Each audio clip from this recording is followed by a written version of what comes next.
নমস্কার, উৎসব কেমিস্ট্রি কেয়ারের পক্ষ থেকে তোমাদের সবাইকে স্বাগত। আজকে আমরা এমসিকিউ সলভ করব। আমরা পদার্থের গঠন এই চ্যাপ্টারটির উপরে অলরেডি 4টা ক্লাস আমি দিয়েছি। ওই 4টা ক্লাসের যতগুলো টপিক ছিল ওই টপিক রিলেটেড আজকে আমরা এমসিকিউ সলভ করব। তো দেখে নিই যে কোন কোন টপিক আমরা কভার করেছি। প্রথমেই কভার করেছি আমরা মৌলিক পদার্থ, যৌগিক পদার্থ, তারপরে অণু ও পরমাণু, তারপরে প্রতীক ও সংকেত, এবং শেষে ছিল পরমাণুর ভেতরের কণা। তো তোমাদের কাছে বলবো আমি যে ভাই আগে এই 4টা লেকচার তোমরা সুন্দরভাবে করে আসো, বেসিকটা স্ট্রং করো, দেন এই ক্লাসটা করো, নইলে অনেক কিছুই বুঝতে পারবা না। 4টা ক্লাস করে যখন এই ক্লাসটা করতে আসবা তখন অনেক কিছুই বুঝতে পারবা, অনেক মজা পাবা। তো আগে ক্লাসটা করে দেন এই ক্লাসটা করো। তো চলো আমরা টাইপ ভিত্তিক এমসিকিউ সলভ করি। প্রথমেই আছে মৌলিক পদার্থ ও যৌগিক পদার্থ রিলেটেড এমসিকিউ। প্রথম প্রশ্ন, এখানে বলা আছে অ্যাটমের ধারণা দেন কি? সর্বপ্রথম গ্রিক দার্শনিক ডেমোক্রিটাস পদার্থের ক্ষুদ্রতম কণার নাম দেন অ্যাটম। অ্যাটম অর্থ হচ্ছে পরমাণু। তাহলে অ্যাটমের ধারণা দেন কে ভাই? এই যে গ নাম্বার আছে ডেমোক্রিটাস। এরপরে আছে এ পর্যন্ত কয়টি মৌল আবিষ্কৃত হয়েছে? আমরা সবাই জানি কিন্তু 118টি মৌল আবিষ্কৃত হয়েছে। এর মধ্যে 98টি মৌল প্রকৃতিতে পাওয়া যায়। প্রকৃতি। বাকি যে 20টি মৌল ছিল সেইটা ভাই কৃত্রিম ভাবে গবেষণাগারে তৈরি করা হয়। তাহলে কয়টি মৌল আবিষ্কৃত হয়েছে? ক নাম্বার উত্তর 118টি। এরপরে আছে প্রকৃতিতে পাওয়া যায় না। ভাই আমি বরাবরই কিন্তু বলি যে কোশ্চেনের উত্তর করা খুবই সহজ, কিন্তু কোশ্চেনটা বুঝতে পারাটাই কঠিন।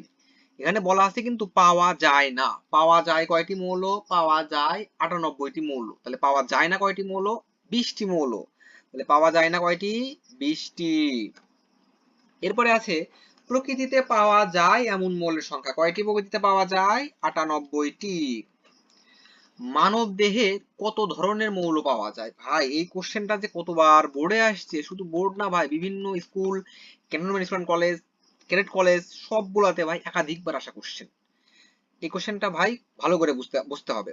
এবং মানব দেহে ভাই প্রায় 26 ধরনের ভিন্ন ভিন্ন মৌল পাওয়া যায়। উত্তর হবে 26। এরপরে আছে লিখার চককে ভাঙলে কি কি মৌল পাওয়া যায়? তো প্রথমে জানতে হবে লিখার চকের সংকেত কি। লিখার চকের সংকেত হচ্ছে ক্যালসিয়াম কার্বনেট, এবং এই ক্যালসিয়াম কার্বনেটকে বলা হয় চুনা পাথর। চুনা পাথর। পরীক্ষাতে যদি কোশ্চেন আসে চুনা পাথরের সংকেত কি? Calcium carbonate.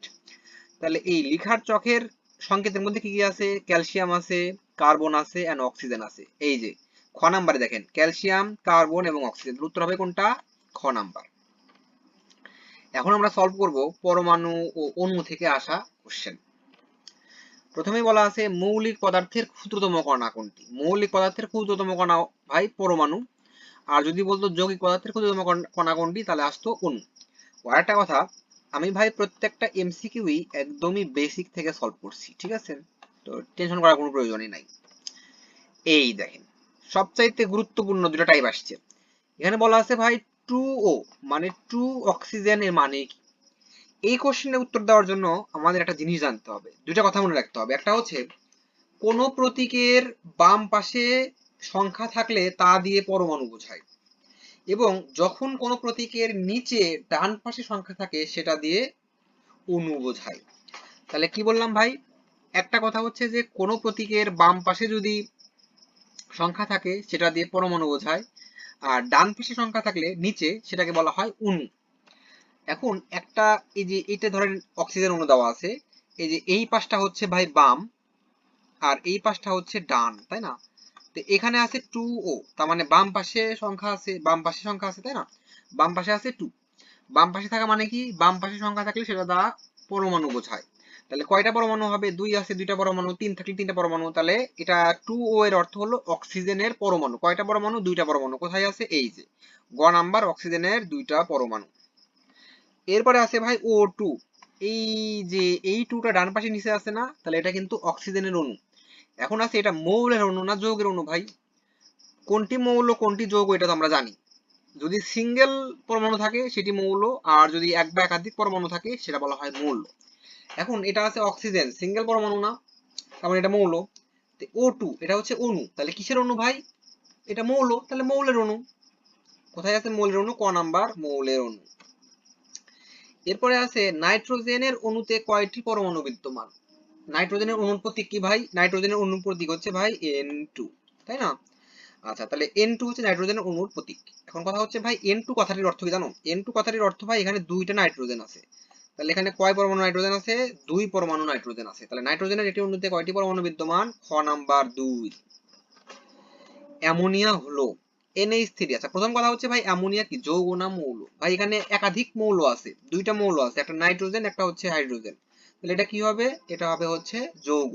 আর যৌগের হয় ভাই অণু, তাহলে এটা কি হবে? যৌগের অণু। এরপরে হচ্ছে ভাই মৌলের প্রতীক। কোবাল্ট মৌলের প্রতীক কি? কোবাল্ট মৌলের প্রতীক হচ্ছে CO।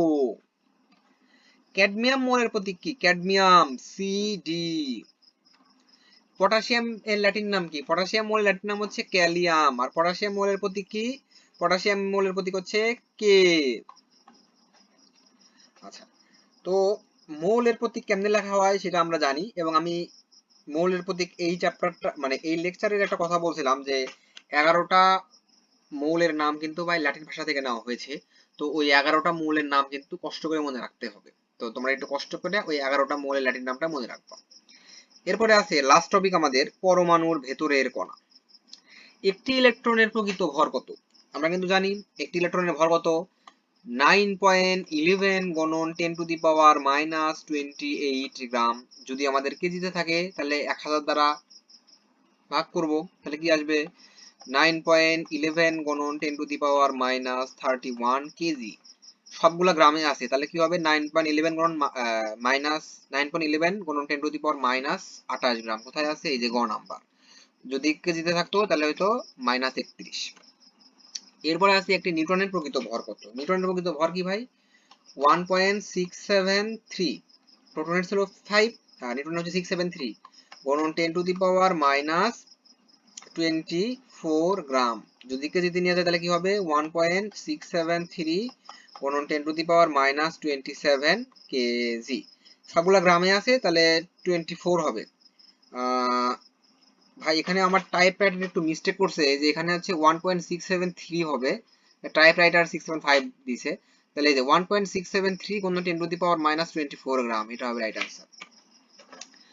নিউটনের প্রতীক কি? প্রতীক লেখা হয় সবসময় ছোট হাতের, নিউটনের প্রতীক হচ্ছে n, এটা মনে রাখবা। প্রোটনের প্রতীক হচ্ছে p, নিউটনের প্রতীক হচ্ছে ছোট হাতের n, এবং ইলেকট্রনের প্রতীক হচ্ছে ছোট হাতের e। মৌলের পরিচিতি নির্ধারক কোনটি? খুবই ভাই ভালো কোশ্চেন, এটা 3 স্টার দাও। আচ্ছা, আমরা একটা জিনিস জানি, এটা হয়তো তোমরা জানো কিনা জানি না, যে মনে রাখবা প্রোটন সংখ্যা মানেই পারমাণবিক সংখ্যা। এটা একটু লিখে নাও যদি না জেনে থাকো, যে প্রোটন সংখ্যা ইজুকাল টু পারমাণবিক সংখ্যা। পারমাণবিক সংখ্যা। ধরো তোমাকে যদি আমি বলি যে ভাই কোন মৌলের পারমাণবিক সংখ্যা 1, মৌলটি কি বলতে পারবা? তুমি বলবা হ্যাঁ ভাই আমি অবশ্যই পারবো, এক পারমাণবিক সংখ্যা হচ্ছে হাইড্রোজেনের, তাহলে মৌল হচ্ছে হাইড্রোজেন। তোমাকে যদি বলি ভাই কোন মৌলের পারমাণবিক সংখ্যা হচ্ছে 12, তুমি বলবা ভাই তাহলে ওই মৌলটি হবে ম্যাগনেসিয়াম। তার মানে তোমাকে যদি আমি কোন মৌলের পারমাণবিক সংখ্যা বলি, তুমি 100% ওই মৌলের ওই মৌলটির নাম কি তুমি বলতে পারবা। তার মানে পারমাণবিক সংখ্যা দিয়েই কিন্তু ওই মৌলটা চেনা যায় বা মৌলটা আইডেন্টিফাই করা যায়। আর আমরা জানি পারমাণবিক সংখ্যা আর প্রোটন সংখ্যা একই জিনিস, তাহলে যে কোনো মৌলের প্রোটন সংখ্যা দিয়েই কিন্তু ওই মৌলটাকে চেনা যায়। তাই মনে রাখবা প্রোটনকে বলা হয় মৌলের পরিচিতি নির্ধারক। তাহলে এর উত্তর কোনটা হবে ভাই? প্রোটন। একটি প্রোটনের ভর একটি ইলেকট্রনের ভরের কত গুণ? এই কোশ্চেনটা আমি ভাই 4 নাম্বার লেকচারে করে দিচ্ছি, তারপর আমি করে দিচ্ছি। একটি প্রোটনের ভর ছিল কত? 1.675 গুণন 10 টু দি পাওয়ার -27 কেজি। আর ইলেকট্রনের ভর ছিল 9.11 গুণন 10 টু দি পাওয়ার -31 কেজি। আমি ক্লাসে বলছিলাম যে ভাই যখন আমরা ম্যাথ করব তখন অবশ্যই ভরকে কিন্তু আমরা কেজিতে কনভার্ট করে কাজ করব। এবং কেন আমাদের প্রোটনের ভর বেশি ইলেকট্রনের ভরের চাইতে, সেটা তো বলছিলামই, যে এই 10 এর পাওয়ার যদি নেগেটিভ হয় তাহলে 10 এর পাওয়ার যত কম সেই সংখ্যাটা তত বেশি। যেহেতু এখানে 10 এর পাওয়ার 27 এর চাইতে কম, তাহলে এই প্রোটনের ভরটা বেশি। তাহলে এখন একটার ভর আরেকটার ভরের কত গুণ সেটা কেমনে বের করে? বেশি ভর ডিভাইডেড বাই কম ভর, বেশি ভর কত, প্রোটনের ভর বেশি, তাহলে 1.675 গুণন 10 টু দি পাওয়ার মাইনাস 27 কে ভাগ করতে হবে ইলেকট্রনের ভর দ্বারা, যেহেতু ইলেকট্রনের ভর কম। 9.11 গুণন 10 টু দি পাওয়ার মাইনাস 31, এটা যদি আমরা ক্যালকুলেটরে বসাই তাহলে এটা আসবে হচ্ছে 1836। তাহলে একটি প্রোটনের ভর একটি ইলেকট্রনের ভরের ভাই 1836 গুণ বেশি। আচ্ছা, প্রোটনের আপেক্ষিক আধান কত, এটা আমাদের লাস্ট কোশ্চেন, বাট আমি এটা করে দিব না ভাই, তোমরা এর উত্তরটা আমাকে কমেন্টে বলবা, যে এর উত্তরটা কি। সরি, কমেন্ট বানানো মনে হয় একটু ভুল হলো, আমি লিখে দিচ্ছি ভালো করে। তাহলে তোমরা আমাকে বলবা যে এই উত্তরটা কি, সেটা আমাকে কমেন্টে বলবা। তো ভালো থাকো সবাই, দেখা হবে এই অধ্যায়ের নেক্সট লেকচারের উপরে। নমস্কার।